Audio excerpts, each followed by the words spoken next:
racers go shoulder to shoulder at speeds up to 100 miles an hour. Veteran rider Bobby Hedden is gunning for first place when he power slides into a turn and crashes onto the dirt. But his bike takes off with a vengeance.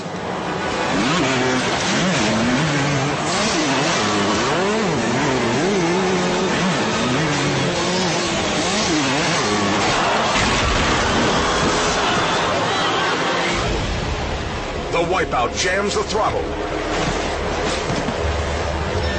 feeding fuel to the ghost-riding motorcycle. The motor just was screaming wide open, and as I tumbled around, I looked up and it stood up on its own and took off across the infield. Panicked track workers dive away from the bucking Bronco as it charges across the oval